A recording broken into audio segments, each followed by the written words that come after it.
देखिए ये हमारे पास हमारे पास एक्सेल का प्रोग्राम है। इसमें ये देखें कि जिस एरिया में हम काम करते हैं इसको हम कहते हैं डॉक्यूमेंट विंडो।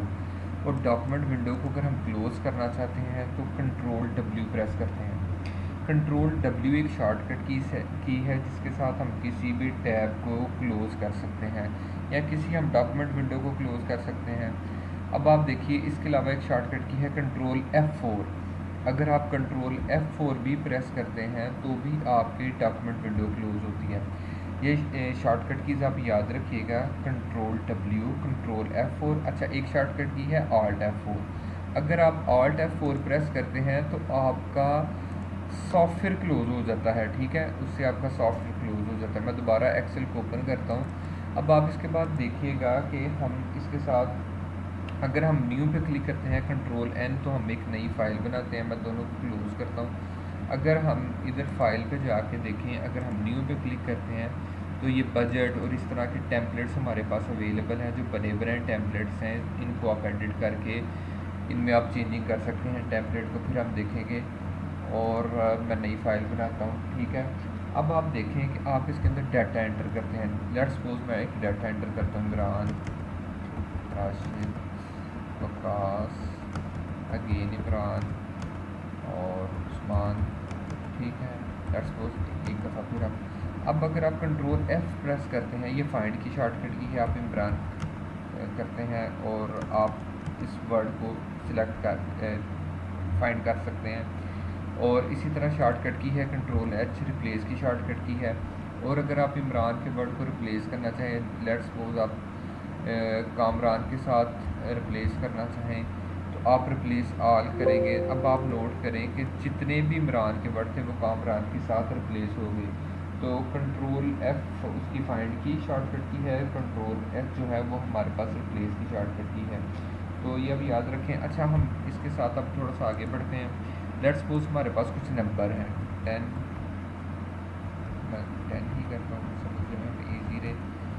अब आप देखें कि ये हमने 5 टाइम्स 10 को एंटर किया है। और अगर हम ऑटो सम पे क्लिक करके इस सारे की सिलेक्शन करते हैं तो ये देखिए हमें रिज़ल्ट मिल गया, ठीक है।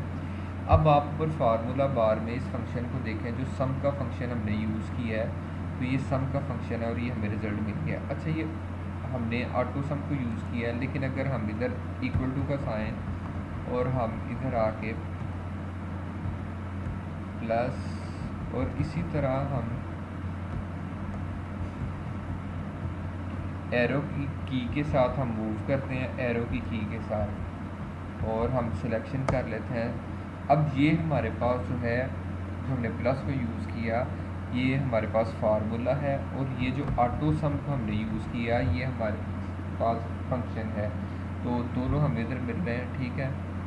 और आप F2 के साथ इनको एडिट कर सकते हैं। याद रखिएगा, टेक्स्ट को एडिट करने की जो शॉर्टकट की है वो F2 है, या फार्मूला है, वट जो भी आपने एंटर किया है F2 के साथ आप उसको एडिट कर सकते हैं, ठीक है।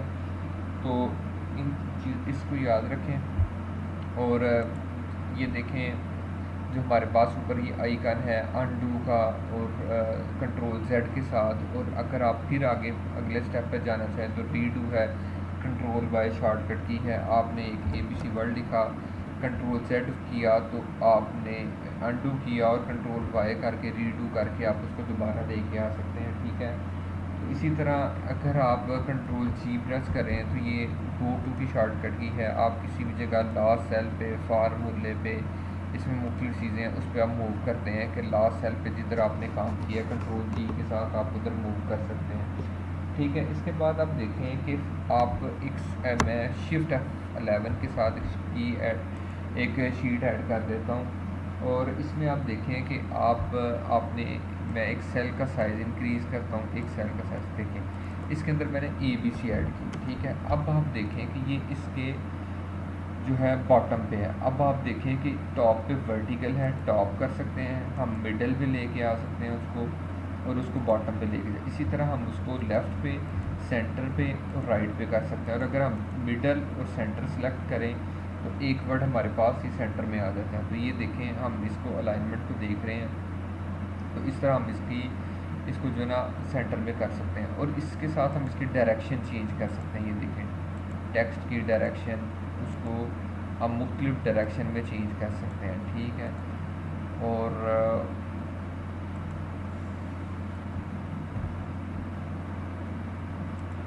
अब आप देखिएगा कि हमारे पास जो है कंट्रोल 1 शॉर्टकट की है इसकी अलाइनमेंट की फॉर्मेट सेल में, तो इससे भी हम डायरेक्शन को चेंज कर सकते हैं। जिस डायरेक्शन में भी हम अपने टेक्स्ट को रखना चाहें हम उसके मुताबिक उसको सेट कर सकते हैं। अच्छा, एक चीज़ आप देखिएगा, फ़र्ज़ करें आपने एक सेल में लिखा ABC और नेक्स्ट में आपने लिखा XYZ, गौर कीजिएगा, और आप एक ही सेल में ये दोनों लिखना चाहते हैं, तो फिर आप क्या करेंगे, ABC और Alt एंटर प्रेस करेंगे, XYZ। अब देखें एक ही सेल में हो गया, इसलिए ये शॉर्टकट की याद रखिएगा कि अगर आप एक ही सेल में नेक्स्ट लाइन करना चाहते हैं तो Alt एंटर के साथ आप अगली लाइन पे आ सकते हैं और आप नेक्स्ट लाइन के ऊपर उसको टेक्स्ट को लिख सकते हैं। इससे पहले मैंने लेक्चर में फॉर्मेट पेंटर में बात कर ली थी, बोल्ड है, इटैलिक है, अंडरलाइन है, ये आप ऑलरेडी कर चुके हुए हैं।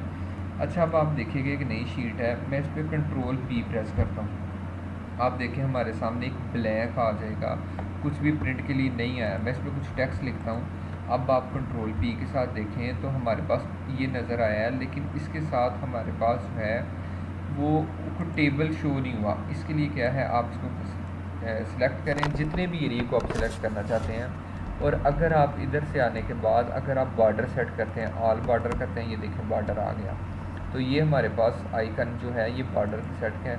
अब अगर आप कंट्रोल P प्रेस करेंगे तो ये देखिएगा कि आपको उसके साथ उसका बॉर्डर भी नज़र आएगा। ये देखें ये हमारे पास उसका बॉर्डर भी नज़र आ रहा है, जो हमारा जो हमने बॉर्डर इसमें सेट किया। फिर आप इसका बैकग्राउंड सेट कर सकते हैं, अगर आप इधर आके इसका बैकग्राउंड ये देखें, ठीक है, और फिल कलर के अंदर ये कलर भी आप चेंज कर सकते हैं। तो किसी भी सेल के अंदर आप उसका बैकग्राउंड कलर चेंज कर सकते हैं। फिर आप देखें कि अगर आपने कोई टेक्स्ट लिखा है, जैसे आपने फिर एक कंप्यूटर आपने एक टेक्स्ट लिखा है और आप उसका कलर भी चेंज कर सकते हैं इधर से, ठीक है।